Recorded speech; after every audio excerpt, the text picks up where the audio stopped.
A parallel adder adds two n-bit numbers. It will add two n-bit numbers. So we can write the block diagram like this. It takes two numbers A, B. Each one is a n-bit number. A is an n-bit number. Similarly, B is an n-bit number. It generates sum which is an n-bit number. It takes one initial carry.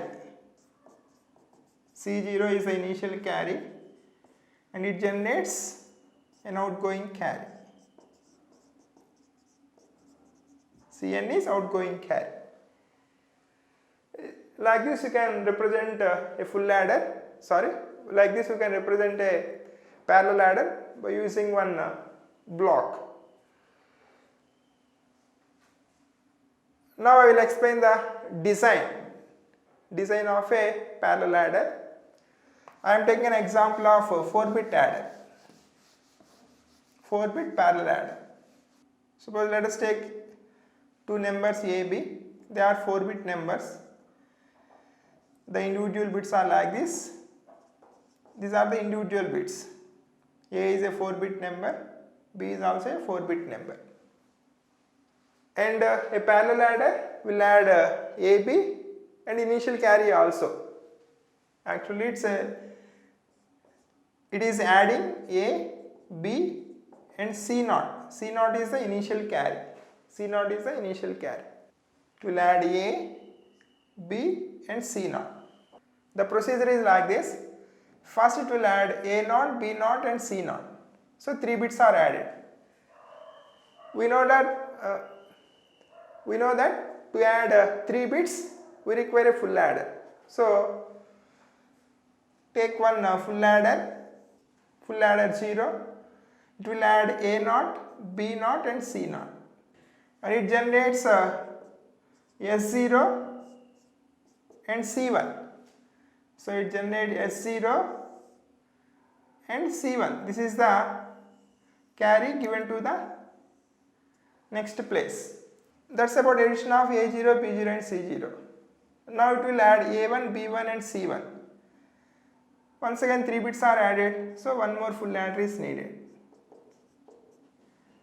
It adds A1, B1 and C1. It generates sum 1 and carry 2. Sum 1 and carry 2. Once again this carry is given to the next position. Now it will add A2, B2, C2. So one more full adder is needed. A2, B2, C2 are added. It generates sum 2 and carry 3. Sum 2 and carry 3. Now A3, B3, C3 are added. It generates sum 3 and next carry. That's a complete diagram of parallel adder. This C4 is outgoing carry. This is outgoing carry. Observe carefully. To design a parallel adder, we require full adders. Here I am designing a 4-bit parallel adder which requires 4 full adders. If we generalize this point, suppose I am designing a n-bit parallel adder. Definitely it requires n full adders. This point will be asked frequently. The number of full adders required to design a n-bit parallel adder. We can design this one by using off adders also.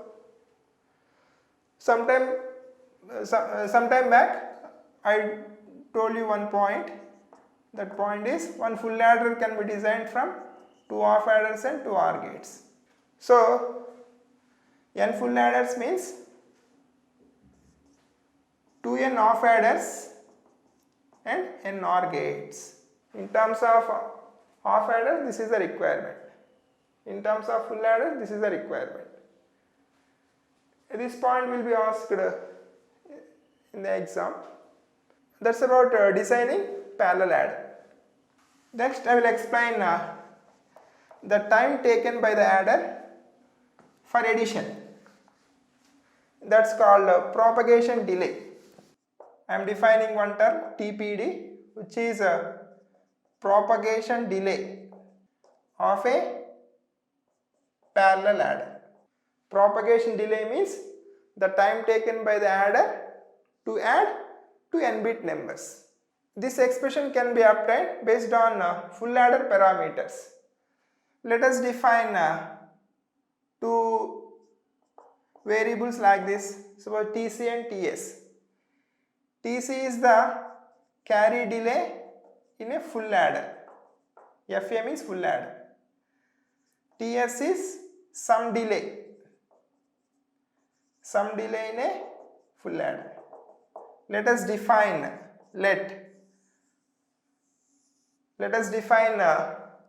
two variables like this, Tc and Ts.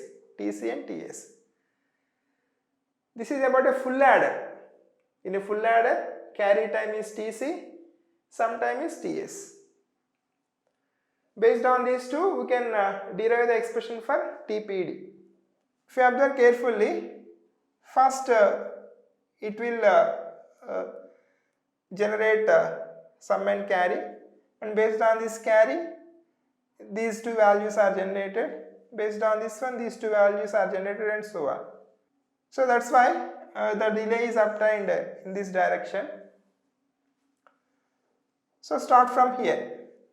The sum delay is Ts in a full adder. So Ts. The carry delay is Tc. So to reach this point, Tc time is needed. To reach this point, Ts time is needed. Now, to reach this point, we know that the carry time is Tc. So here carry is generated. So one more Tc. So this time will be 2 Tce. Now this time will be, see this one. Here time is Tc, so another Tc. Here time is Tc in this direction. Ts, so Tc plus Ts. Sometime is Ts, that's why. Sometime is Ts. Sometime is Ts. Carry time is Tc. That's why this is Tc plus Ts. Tc to reach this point Tc time, and to reach here plus Ts. Similarly, this time is 2 Tc. To reach this point, one more Tc, so 3 Tc. And to reach this point, plus Ts, so 2 Tc plus Ts. And to reach C4, 4 Tc, and here 3 Tc plus Ts. So these are the individual timings.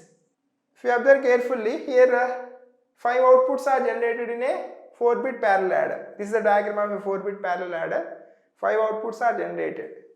Sum 0, sum 1, sum 2, S3, C4. These are the outputs that are generated by a 4-bit parallel adder. So here 4 outputs are generated. Whenever more outputs are generated, always take the maximum time. So here the delay of this parallel adder will be maximum of these 5 numbers. One number is 4 Tc, another number is 3 Tc plus Ts, another number is 2 Tc plus Ts, another one is Tc plus Ts, another one is Ts. 5 different outputs.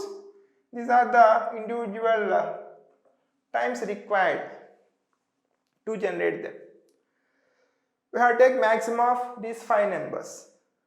That's a general procedure. Whenever more outputs are there, if you want the propagation delay of the entire circuit, first find the delay required for each output, take the maximum of those numbers, use the delay. And if you observe these numbers carefully, definitely Tc plus Ts is more than Ts. That's why it's not needed. If you observe these two, 2 Tc plus Ts is more than Tc plus Ts, so it's not needed.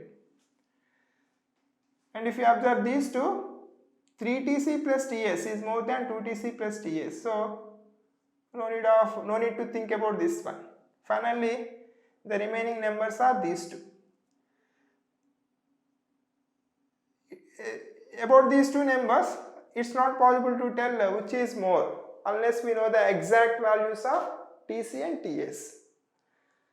So that's why the final expression is maximum of 4tc and 3tc plus ts. That's all. That's the final expression. That's about a 4-bit adder. This is for 4-bit adder, 4-bit parallel adder. This is the expression for a 4-bit parallel adder. If you want for a n-bit adder, we can generalize this formula. This is for n-bit parallel adder. Maximum of, in a 4-bit adder, the first term is 4tc. So in an n-bit adder, definitely it will be ntc. So ntc. And observe the second term, 3tc plus ts. If you observe, 4 minus 1 is 3. So definitely it will be n minus 1 plus ts. That's a general expression. Sometimes in the exam, he may ask about questions based on this formula. If you remember it, you can answer them very easily. That's about the propagation delay formula. Now I will explain some problems based on this formula. Suppose take a 4-bit parallel adder. Suppose TC is 20 nanoseconds, TS is 40 nanoseconds. Then what is the propagation delay of the parallel adder? Like this you can ask questions. So just use this formula. Based on it we can answer it very easily. Here TC is 20, so 4 TC. So 4 into 20 is the first number. Then the next number is 3 into 20 plus 40. The first number is 80, the second number is 100. Maximum of these two is 100 nanoseconds. That's the propagation delay of this 4-bit parallel adder. That is one type of problem. Sometimes instead of asking propagation delay, he may ask like this: number of 4-bit additions per second. He will give this data and he will ask about the number of 4-bit. He will ask about the number of 4-bit additions it is performing in 1 second. The question may be like this: the number of 4-bit additions in 1 second. The procedure is first find a propagation delay and inverse it. Inverse it, you will get a frequency. The time inverse is frequency. Per second means it's nothing but frequency. He is asking frequency. Frequency of the adder. Number of additions per second he is asking. So reverse this number, that is the answer. So 1 by 100 nanoseconds. Nano means 10 power minus 9. So which is nothing but 1 by 10 power minus 7. So 10 power 7. So it is performing it is performing 10 power 7 additions per second. 4-bit additions per second. I am talking about 4-bit additions because it's a 4-bit adder. So I am talking about 4-bit additions per second. Like this he can ask. That's all about different types of adders.